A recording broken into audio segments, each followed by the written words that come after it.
안녕하세요. 반갑습니다. 샘물 마지막 중단원 빛과 물질의 이중성 시작해 보도록 하겠습니다. 우선은 이 파트에서는 두 가지 소단원에 대해서 학습을 하게 되는데, 첫 번째는 빛의 이중성, 두 번째는 물질의 이중성에 대해서 학습을 하게 될 겁니다.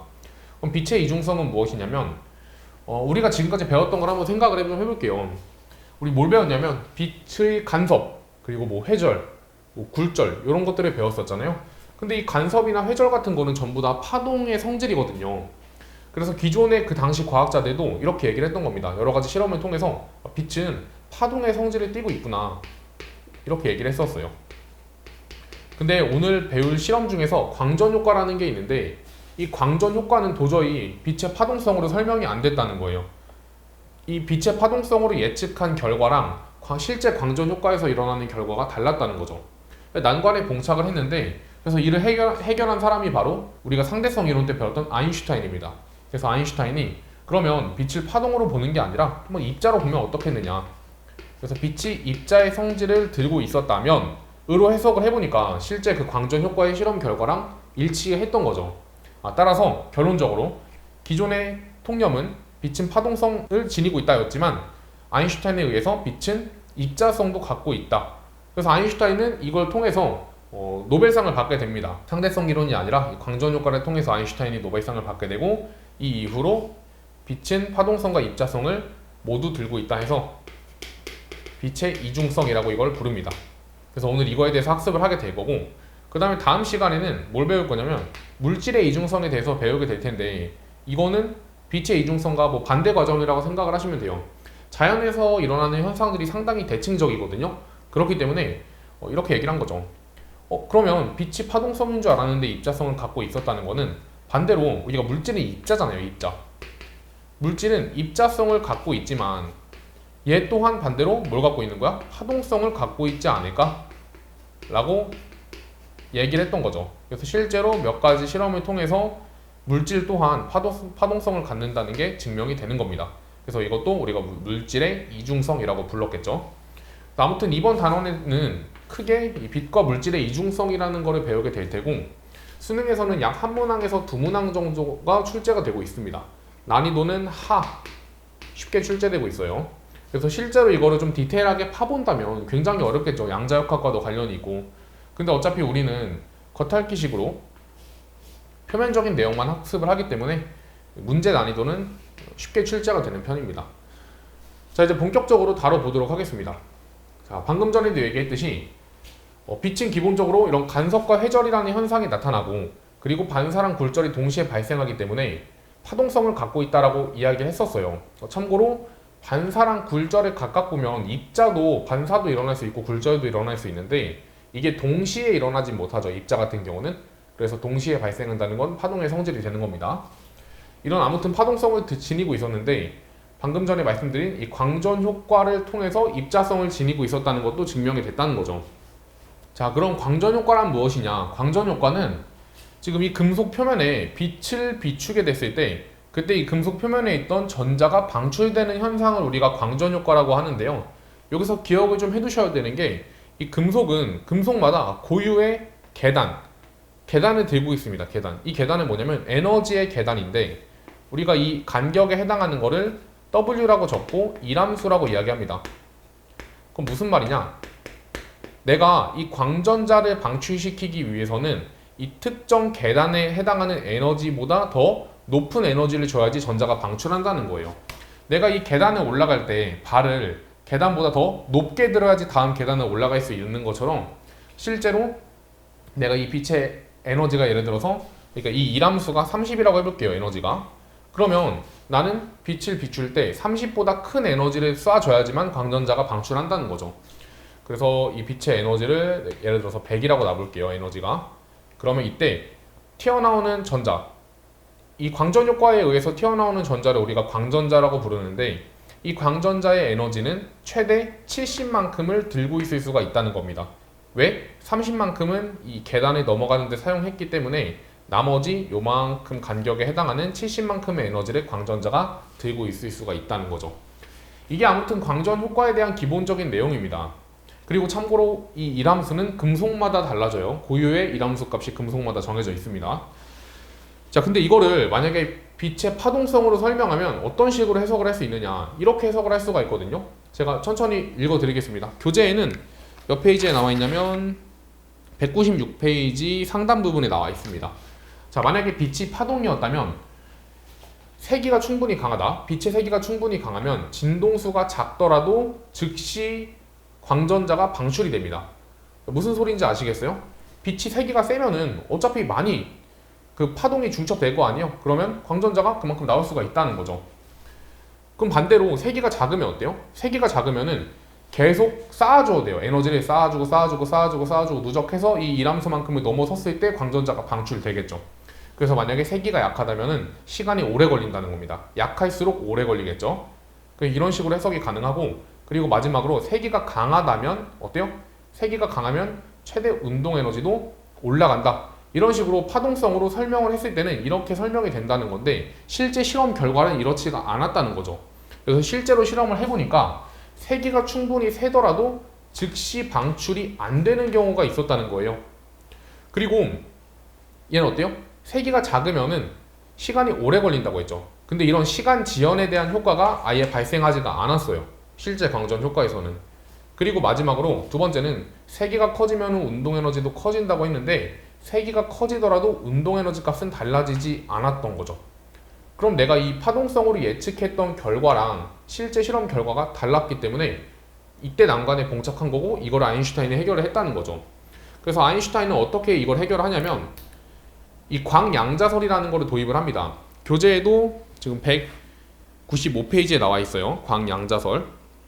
자, 이 광양자설은 뭐냐면요, 이 빛이라는 거를 에너지를 갖는 빛의 입자, 광자들의 흐름으로 본 거예요. 그래서 광양자, 광자 같은 말입니다. 광양자랑 광자랑 같은 말이고, 이 광자는 알갱이라고 생각하시면 돼요. 빛의 알갱이, 빛 입자. 얘가 우리 배웠었죠? 에너지는 플랑크 상수랑 진동수의 곱. 그래서 광자 하나가 들고 있는 걸 이렇게 나타낼 수가 있다 라고 얘기를 한 거죠. 그러면 내가 특정 값 에너지, 특정 이상의 에너지만 넣어주면, 특정 진동수가 올라가면 에너지가 올라가니까 특정 진동수 이상의 에너지를 넣어주게 되면은 그때 광전자가 방출한다 라고 설명을 할 수가 있다는 건데, 그래서 이거에 대응시켜가지고 제가 좀 설명을 드려보도록 하겠습니다. 지금 처음엔 세기가 충분히 세면 진동수가 작더라도 즉시 방출한다고 했는데 이게 틀렸다는 거죠. 왜? 진동수가 작으면, 애초에 여기서 좀 이 설명을 좀 먼저 드리겠습니다. 이 입자성으로 설명할 때는 아인슈타인이 이렇게 얘기했어요. 광자 한 개랑 광전자 한 개가 1대1로 대응이 되는 거예요. 충돌할 때. 그러니까 이 광자 알갱이 하나가 여기에 있는 광전자랑 1대1로 충돌을 해서 광전자가 방출한다는 거죠. 그래서 이 입자성에서는 광자와 광전자의 1대1 충돌로서 이를 설명한다는 거예요. 자, 그러면 다시 한번 얘기해 볼까요? 진동수가 작게 되면 어떻죠? 진동수가 작으면 광자가 들고 있는 에너지 자체가 작아지게 됩니다. 그러면 애초에 이 문턱을 넘어설 수가 있나요? 못 넘어서겠죠. 그러면 빛의 세기가 아무리 세더라도 방출할 수가 없어요. 얘는 방출이 안 됩니다. 그리고 두 번째, 세기가 셀수록 최대 운동 에너지가 올라간다고 했는데 이거는 상관이 없죠. 세기가 세다는 거는 광자의 수가 많아진다는 거거든요. 자, 빛의 세기가 세다는 거는 광자의 수가 많아진다는 거예요. 근데 광자의 수가 많아지더라도 광자 한 개랑 광전자 한 개가 부딪히기 때문에 그럼 최대 운동 에너지는 변하지 않는다는 거죠. 따라서 광자 수가 올라가더라도 최대 운동 에너지는 변하지 않습니다. 증가하지 않아요. 자, 그 다음에 시간 같은 경우는 어떠냐? 시간은 이것도 마찬가지예요. 내가 어차피 이 에너지가, 광자의 에너지가 문턱 진동수보다 낮으면 아무리 오래 비추더라도 방출되지 않고, 대신에 이 에너지가 문턱에 해당하는 이 일함수보다 높게 되면은 무조건 방출하기 때문에 시간 지연이 애초에 필요가 없었다는 거죠. 그래서 지금 제가 이런 식으로 결과를 적어 드렸는데, 얘를 정리를 하자면 이렇게 정리할 수 있습니다.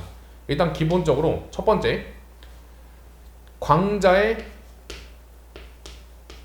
에너지는 이람수보다 커야 돼요. 그럼 이때 뭐가 되는 거야? 무조건 뭐가 방출돼?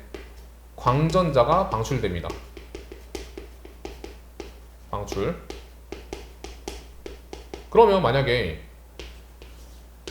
광자의 에너지가 이람수보다 작았다면 어때요? 이때는 광전자가 방출되지 않았겠죠? 광전자 방출 X라고 쓰겠습니다. 이렇게. 그리고 여기서 조금 더 설명을 해보자면 광자의 에너지가 이람수를 넘어서지 못하는 경우에는 아무리 빛의 세기를 키워봤자 그럼 광자수가 많아지지만 광자가 아무리 광전자랑 부딪혀봤자 방출을 안 하죠. 그렇기 때문에 빛의 세기가 커지더라도 결론적으로는 방출을 하지 못한다는 거예요.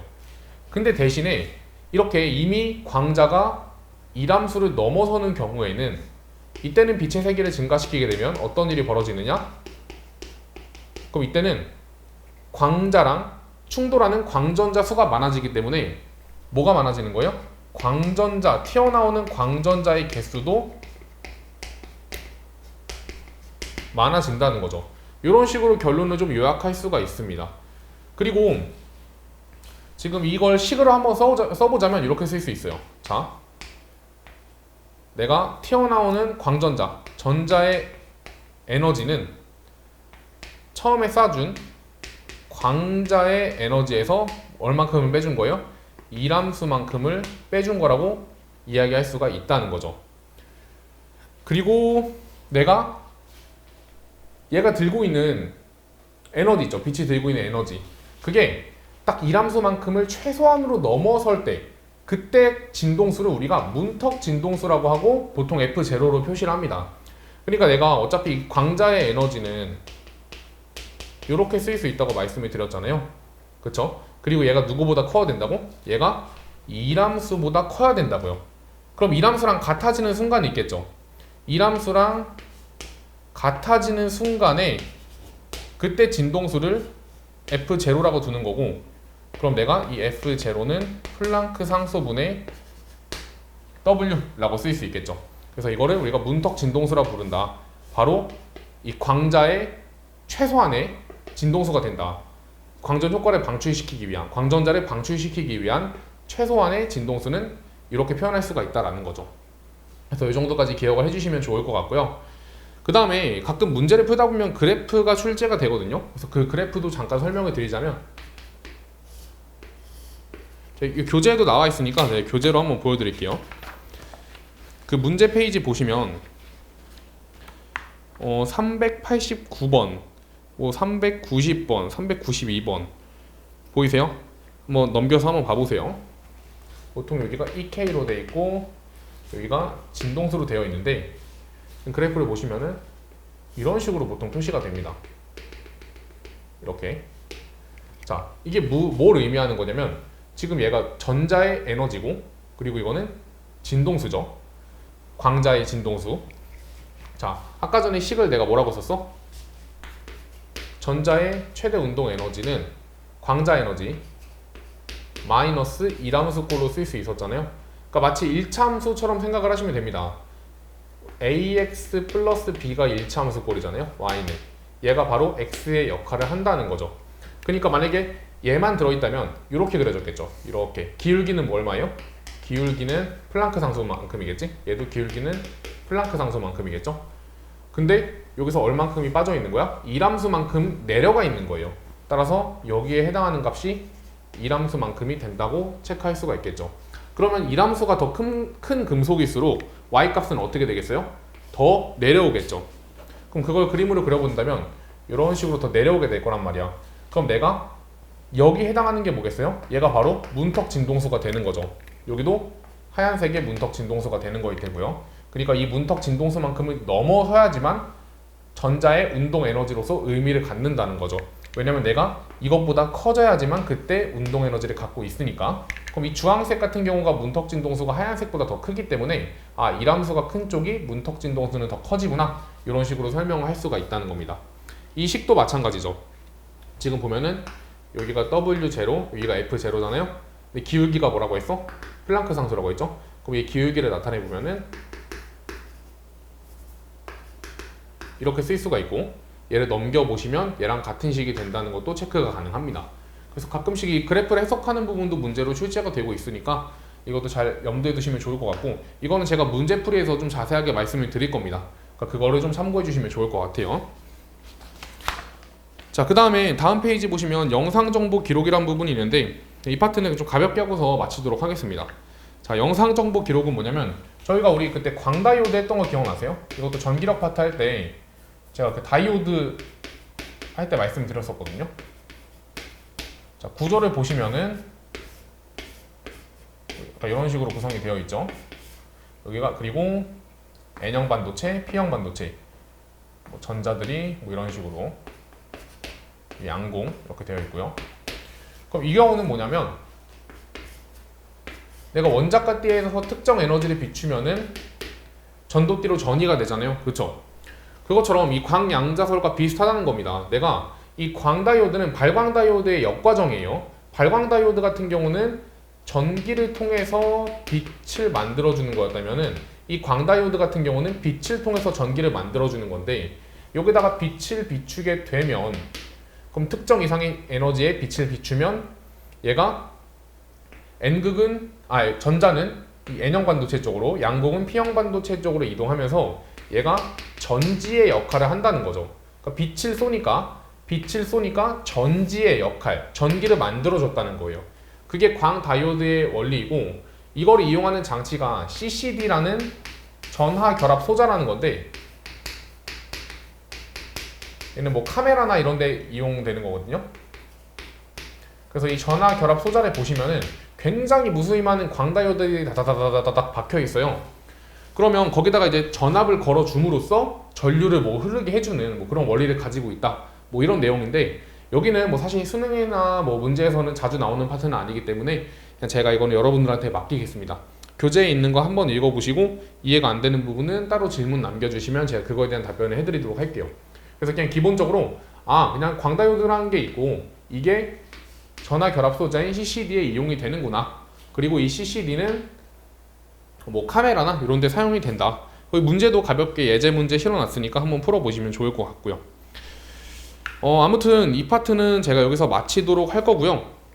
바로 이제 또 다음 강의 올려드릴 테니까 문제풀이까지 꼭 보시면 좋을 것 같습니다. 아무튼 들어주시느냐고 너무 고생 많으셨고, 다음 강의에서 찾아뵙도록 하겠습니다. 감사합니다.